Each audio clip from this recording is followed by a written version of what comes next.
പരിശുദ്ധ പരമദിവ്യകാരുണ്യത്തിന് നേരവും ആരാധനയും സ്തുതിയും പുകഴ്ചയും ഉണ്ടായിരിക്കട്ടെ. അനന്തകാരുണ്യത്തിന് ഉറവിടമായ കർത്താവെ, ഞാൻ അങ്ങേ സ്തുതിച്ചാരാധിച്ച് മഹത്വപ്പെടുത്തി അങ്ങേക്ക് നന്ദി പറയും. ശിഷ്യന്മാരെ സാക്ഷ്യപ്പെടുത്തുവാനായി അങ്ങ് വിളിച്ച ഇന്നേ ദിനം ഞങ്ങൾക്ക് നൽകി അനുഗ്രഹിച്ച എല്ലാ കൃപകൾക്കും നന്ദി പറഞ്ഞുകൊണ്ട് ഞങ്ങൾ ഓരോരുത്തരും സാക്ഷികളായി തീരണമെന്നും ലോകാവസാനം വരെ, ലോകത്തിൻ്റെ അതിർത്തി വരെ സാക്ഷിയായി തീരണമെന്നുള്ള വിളി ഞങ്ങൾക്ക് നൽകി അനുഗ്രഹിച്ചതിനെ ഓർത്ത് നന്ദി പറയും.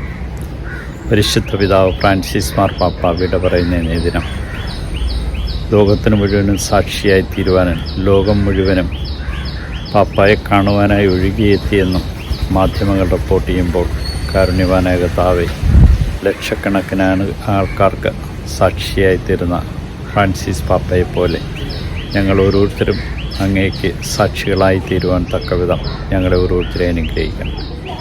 ഇന്നേ ദിനം ഞങ്ങൾക്ക് തന്ന എല്ലാ കൃപകൾക്കും നന്ദി അർപ്പിച്ചുകൊണ്ട് ഞങ്ങളുടെ വാക്കിലും പ്രവൃത്തിയിലും ഞങ്ങൾ ഓരോരുത്തരെ ശ്രദ്ധയോടുകൂടി വ്യാപരിക്കുവാനും അങ്ങ് കർത്താവാണ് എന്നും ലോകത്തിൻ്റെ മുഴുവൻ രക്ഷകനാണെന്ന് ഏറ്റുപറയുവാൻ തക്കവിധം ഞങ്ങളെ ഓരോരുത്തരെ അനുഗ്രഹിക്കണം. അങ്ങയെ സമ്പൂർണ്ണമായിട്ട് അനുഗമിച്ചുകൊണ്ട് വാക്കിലും പ്രവൃത്തിയിലും ജീവിതത്തിലും അങ്ങ് രക്ഷകനാണെന്ന് ഏറ്റുപറഞ്ഞ് ലോകത്തിന് സാക്ഷിയായി തീർന്ന ഫ്രാൻസിസ് മാർപ്പാപ്പയെ പോലെ ഞങ്ങൾ ഓരോരുത്തരും അങ്ങയുടെ കൃപയാൽ നിറഞ്ഞ് അങ്ങേക്ക് സാക്ഷ്യം വഹിക്കുവാൻ തക്കവിധം കൃപ നൽകി അനുഗ്രഹിക്കണം.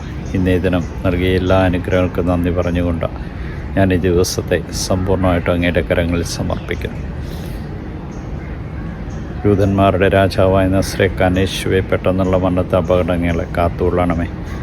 ഈ രാത്രിയിൽ സുഖമായ നിദ്ര നൽകണമേ. പ്രഭാതത്തിൽ എഴുന്നേറ്റങ്ങെ മഹത്വപ്പെടുത്തുവാൻ തക്കവിധം ഞങ്ങൾക്ക് ആവശ്യമായ എല്ലാ കൃപകളും നൽകി അനുഗ്രഹിക്കണം. ഈശോയെ നന്ദി, ഈശോയെ സ്തുതി, ഈശോ ആരാധന.